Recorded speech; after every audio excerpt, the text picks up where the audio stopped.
जैसे कि last episode में हमने देखा कि युनशेन के अंडर युनशेन के एल्डर ने जियामा एम्पायर के सभी बड़ी क्लैंस पर हमला कर दिया है और अब उन्होंने मिडिल फैमिली पर भी हमला कर दिया है। मिडिल फैमिली की सेना युनशेन की आर्मी से अब लड़ रही है। वहीं अब हम युनशेन को देखते हैं जो सोल हॉल के एक एल्डर के पास है और वो अपने 2 एल्डर्स पर यहाँ कोई रिचुअल कर रहा था। ये रिचुअल असल में सोल पैलेस की सीक्रेट टेक्निक है जिससे ये लोग फाइटिंग एम्परर लेवल के योद्धाओं की स्ट्रेंथ को बढ़ा देते हैं। और एल्डर कहते हैं युनशेन से अब तुम जियाओ क्लैन के एक भी पर्सन को मत छोड़ना। वहाँ अब रिचुअल कंप्लीट करके युंडू और युनचा नाम के वॉरियर आते हैं जो युनशेन को इस रिचुअल को कराने के लिए धन्यवाद बोलते हैं क्योंकि अब इन दोनों की स्ट्रेंथ बहुत ज्यादा बढ़ गई है। युनशेन उन दोनों को जल्दी से मिडिल फैमिली के पास जाने और उनको खत्म करने का आदेश देता है और कहता है कि जो भी जियाओ क्लैन के बचे हुए लोग तुम्हें दिखें उन्हें देखते ही तुम्हें जान से मार डालना है। अगर कोई और उन्हें बचाने को आए तो तुम उन्हें भी बेरहमी से मार देना, यानी किसी भी कीमत में अब जियाओ क्लैन खत्म होना चाहिए। युंडू और युनचा तुरंत मिडिल फैमिली की तरफ निकल जाते हैं और युनशेन एल्डर से पूछता है कि आखिर तुम जियाओ क्लैन से क्या चाहते हो जो तुम उन्हें पूरी तरह से खत्म कर देना चाहते हो। इस पर वो कहता है कि जितना कम तुम जानो उतना तुम्हारे लिए अच्छा है क्योंकि ज्यादा जानकारी जानना हानिकारक होता है। वही जियान अपनी पूरी सेना के साथ आ रहा है और जियान सोच में है कि उसका फर्स्ट ब्रदर किस हाल में होगा और मिडिल फैमिली सही होगी भी या नहीं।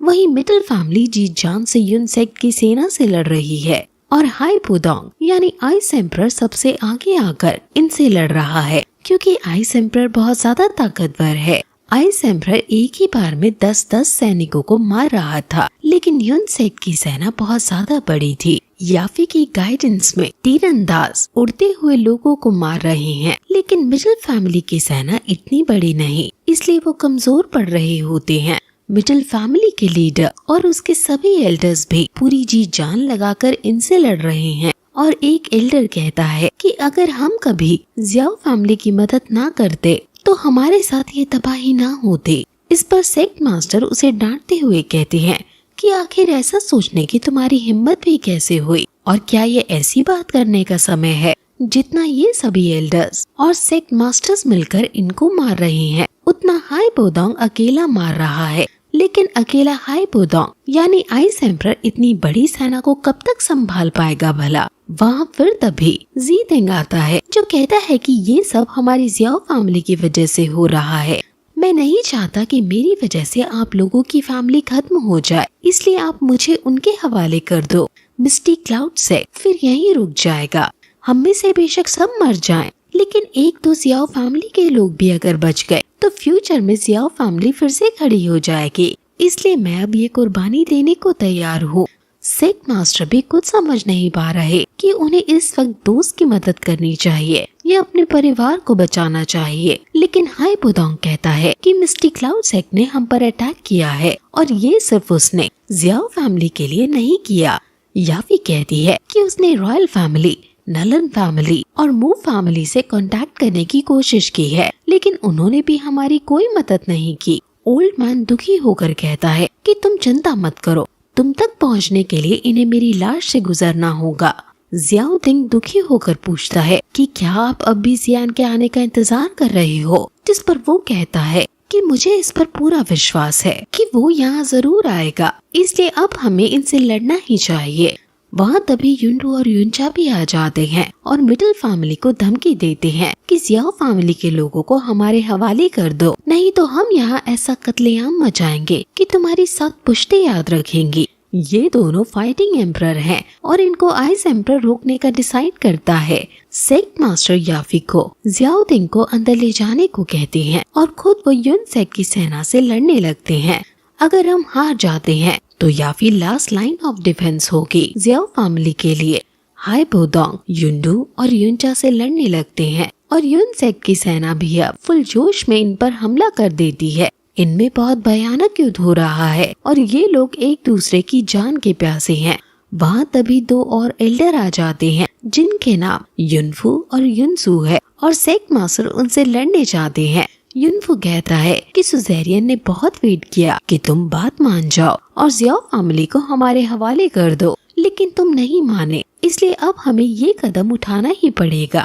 हम दोनों तुम्हारी बहुत रिस्पेक्ट करते हैं, लेकिन हमें युनशान के ऑर्डर्स को मानना ही होगा। और वो फिर उस पर हमला कर देते हैं।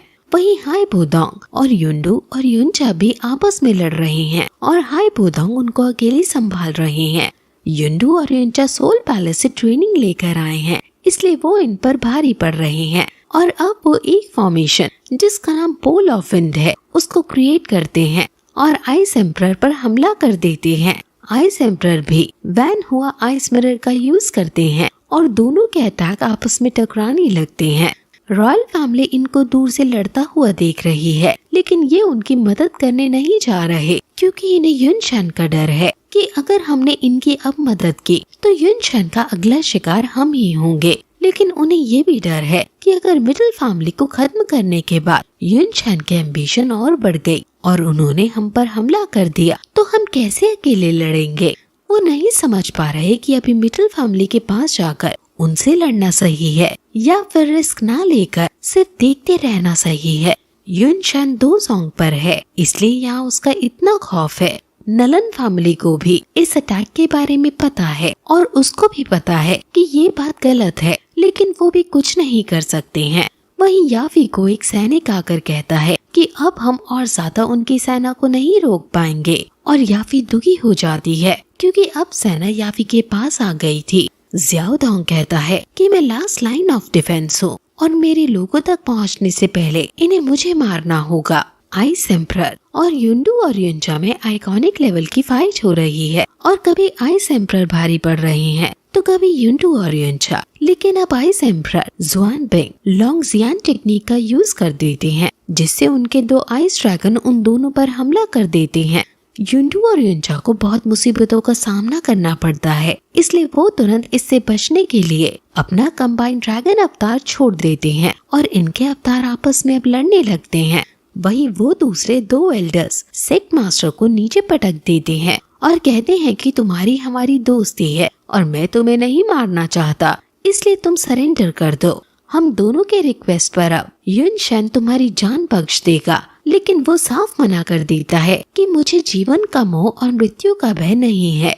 मैं आखिरी सांस तक अपने ईमान की रक्षा करूंगा। और फिर वो अपनी पूरी जी जान लगाकर उनसे लड़ने चला जाता है, लेकिन उन्हें मुक्की खानी पड़ती है और वो नीचे बेहोश होकर गिर जाते हैं। फिर वो तुरंत युंडू और युनचा के पास चले जाते हैं और आइस एम्परर के ऊपर हमला कर देते हैं। अब आइस एम्परर को 4 एल्डर्स से लड़ना है और ये उनके लिए बहुत मुश्किल साबित होने वाला है। और लड़ते लड़ते अब युंडू आइस एम्परर के ऊपर एक सील लगा देता है, जिससे आइस एम्परर अब हिलडुल नहीं पाते और अब वो एल्डर्स इविल स्माइल देकर कहते हैं कि अब तुम अपनी मौत को देखोगे। रॉयल फैमिली जो कि इन्हें देख रही है, उन्हें हाई बोदोंग के लिए दुख होने लगता है, लेकिन तभी उन्हें आसमान से एक ग्रीन फायर आती दिखती है। जब वो चारों एल्डर्स सारी बार आइस एम्परर के ऊपर छोड़ देते हैं तो तभी वहाँ जियान आ जाता है, जिसकी पूरी बॉडी पर ग्रीन फायर है, इसलिए कोई उसे नहीं देख पाता। जियान अकेला ही उन चारों के अटैक को रोक लेता है और उसे नलिफाई करने की कोशिश करने लगता है। हाई बोदोंग हालांकि ये नहीं पहचान पाता कि ये कौन है, लेकिन वो कहता है कि दोस्त तुम संभल कर रहो, इन चारों के कंबाइन अटैक को तुम अकेले नहीं झेल पाओगे, इसलिए मेरी मदद मत करो, अब मेरा समय आ गया है। जियान अपनी ग्रीन फायर से उन चारों के अटैक को नलिफाई करके उन्हें धक्का दे देता है और अब आइस एम्परर के ऊपर से भी वो सील टूट जाती है। वो चारों समझ जाते हैं कि ये जरूर कोई बहुत बड़ा आदमी है, इसलिए वो उसको ग्रीट करके कहते हैं कि हमें नहीं पता कि आप कहाँ से आए हो, लेकिन ये मैटर युनशान का है और जियामा एम्पायर में कोई भी उससे पंगा लेने की हिम्मत नहीं करता है, इसलिए कृपा करके आप यहाँ से चले जाएं। इस पर जियान कहता है कि 3 साल हो गए लेकिन युन लैनज़ोंग अभी तक नहीं बदला, वो अभी भी लोगों को बुली करने से बाज नहीं आया। अब एल्डर को भी गुस्सा आ जाता है और कहते हैं कि हम यहाँ 4 हैं और ये मत सोचो कि तुम हम चारों को हरा पाओगे। जियान की फायर अब शांत होती है और आइस एम्परर, याफी और सभी वहाँ खड़े लोग हैरान हो जाते हैं कि ये तो जियान है, और सभी इतनी ज्यादा खुश होते हैं कि उनके लिए ये डूबते को सहारा जैसा है। वो इतने ज्यादा हैरान है कि उनके गले से एक शब्द नीचे नहीं उतरता और उन्हें समझ नहीं आता कि उन्हें क्या कहना चाहिए और क्या नहीं।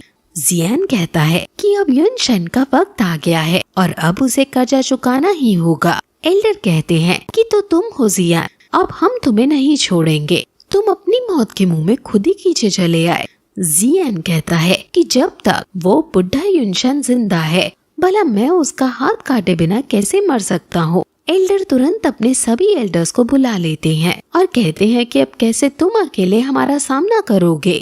आइस एम्परर जियान के पास आकर कहते हैं कि तुम सावधान रहना, ये कोई नॉर्मल एल्डर्स नहीं है। इस पर जियान स्माइल पास करते हुए 2 बार क्लैप करता है और वहाँ जियान की सेना के सारे शिप्स आ जाते हैं और ये देखकर सभी की आंखें खुली की खुली रह जाती हैं। सभी एल्डर्स डर जाते हैं और फिर सारे सबसे स्ट्रॉन्ग मैन अपने अपने ऑरा के साथ जियान के बगल में आकर खड़े हो जाते हैं और इतने सारे फाइटिंग एम्परर्स को एक लाइन में जियान की साइड खड़ा देखकर अब उनके पसीने छूट जाते हैं और फिर ये एपिसोड यहीं खत्म हो जाता है।